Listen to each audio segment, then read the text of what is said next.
আমরা কি সত্যিই কাউকে ভুলে যেতে পারি, নাকি স্মৃতির ধুলোবালি মাখা কোনো এক পুরনো দালানের কোণে আমাদের ভালোবাসাগুলো বন্দী হয়ে থাকে শত বছর ধরে?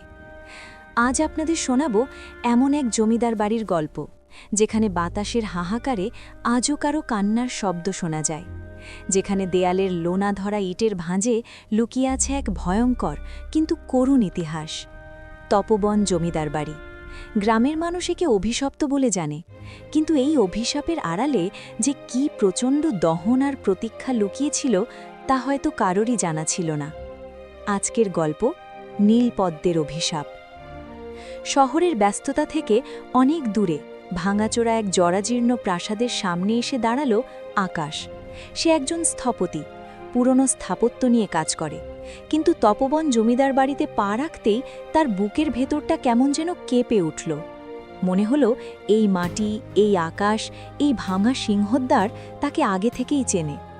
ঝোপঝাড়ে ঢাকা চারপাশ, বটগাছের শিকড়গুলো যেন আষ্টে পিষ্টে জড়িয়ে ধরেছে আস্ত এক ইতিহাসকে। আকাশের মনে হলো কেউ একজন অলিন্দ থেকে তাকে দেখছে, কিন্তু ওপরে তাকাতেই দেখল শুধু শূন্যতা আর ঝুরঝুরে বালির আস্তরণ। রাতের বেলা আকাশের ঘুম আসছিল না।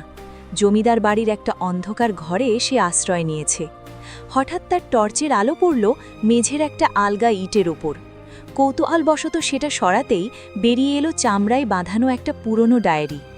ডায়েরির পাতাগুলো হলুদ হয়ে গেছে, কিন্তু অক্ষরগুলো এখনও স্পষ্ট। আকাশ পড়তে শুরু করল, আমি মৃণালিনী, আজ আমার শেষ দিন। লোকে বলে আমি পাগল, কিন্তু আমি জানি আমি শুধু নীলপদ্মের প্রতীক্ষায় আছি। সে আসবে বলেছিল, সে আসেনি। গল্প মোড় নেয় অতীতে। 1920 সাল। জমিদার বাড়িতে তখন উৎসবের মেজাজ। জমিদারের একমাত্র মেয়ে মৃণালিনী, যার রূপের বর্ণনা সারা বাংলায় ছড়িয়ে পড়েছিল। কিন্তু মৃণালিনীর মন পড়ে থাকত গ্রামের এক সাধারণ ভাস্কর রুদ্রর কাছে। রুদ্র ছিল মাটির শিল্পী, সে পাথরের গায়ে প্রাণ দিতে পারত। জমিদার বাড়ির মন্দিরের জন্য সে নীলপদ্মের একটি মূর্তি খোদাই করছিল। সেই কাজের অবসরেই মৃণালিনীর সাথে তার প্রেম। তাদের ভালোবাসা ছিল শরতের মেঘের মতো পবিত্র, কিন্তু আগত ঝড়ের মতো অনিশ্চিত। জমিদার মশাই এই সম্পর্কের কথা জেনে যান। রুদ্রকে বন্দি করা হয় ওই জমিদার বাড়ির নিচের অন্ধকার প্রকোষ্ঠে। মৃণালিনীকে ঘরবন্দি করা হয়। রুদ্রকে বলা হয়েছিল, যদি তুমি এক রাতের মধ্যে এই আস্ত পাথর খোদাই করে একটা নিখুঁত নীলপদ্ম তৈরি করতে পারো, তবেই মৃণালিনী তোমার হবে, নতুবা মৃত্যু। রুদ্র জানত এটা অসম্ভব, কিন্তু প্রেমের শক্তিতে সে সারা রাত হাতুড়ি ছেনি চালালো। তার হাতের রক্তে ভিজে যাচ্ছিল শ্বেত পাথর। কিন্তু শেষ রাতে, কাজ শেষ হওয়ার ঠিক আগ মুহূর্তে, জমিদার নিজের হাতে রুদ্রকে পেছন থেকে আঘাত করেন। রুদ্রের রক্তে রঞ্জিত হয়ে গেল সেই পাথরের পদ্ম। মরার আগে রুদ্র বলে গিয়েছিল, এই বাড়ি কখনো সুখে থাকবে না।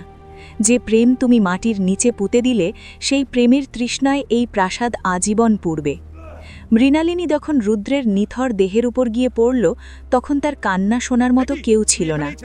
সেই রাতেই মৃণালিনী ওই অসম্পূর্ণ নীলপদ্মটি বুকে নিয়ে প্রাসাদের ছাদ থেকে ঝাঁপ দেয়। সেই থেকে তপবন জমিদার বাড়ি অভিশপ্ত। লোকে বলে আজও অমাবস্যার রাতে এক নারী মূর্তি নীলপদ্ম হাতে প্রাসাদের আনাচে কানাচে ঘুরে বেড়ায়। আকাশ যখন ডায়েরিটা শেষ করল, তখন তার দু চোখ বেয়ে জল গড়িয়ে পড়ছে।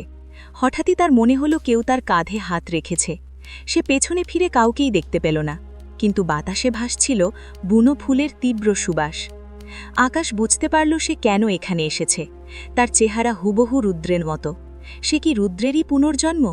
সে কি এসেছে মৃণালিনীর সেই অতৃপ্ত আত্মাকে মুক্তি দিতে? আকাশ ওই ডায়েরি এবং প্রাসাদের নিচে পড়ে থাকা সেই পাথরের নীলপদ্মটি, যা এখন মাটির নিচে চাপা পড়েছিল, উদ্ধার করল। সে সেখানে একটি স্মৃতিস্তম্ভ তৈরি করল এবং মৃণালিনীর অসম্পূর্ণ কথাগুলো লিখে দিল। সেদিন রাতে আকাশ দেখল একজোড়া ছায়া মূর্তি হাত ধরাধরি করে কুয়াশার ভেতরে মিলিয়ে যাচ্ছে। দীর্ঘ 100 বছরের প্রতীক্ষার অবসান হল। অভিশপ্ত তপবন বাড়ি আজ যেন শান্ত হল। ভালোবাসা হার মানেনি, শুধু সময়ের প্রতীক্ষাই ছিল। প্রিয় দর্শক, প্রেম কখনো মরে না। শরীর ধুলোয় মিশে যায়, অট্টালিকা ভেঙে পড়ে, কিন্তু মনের টান যুগ যুগান্তর ধরে বেঁচে থাকে।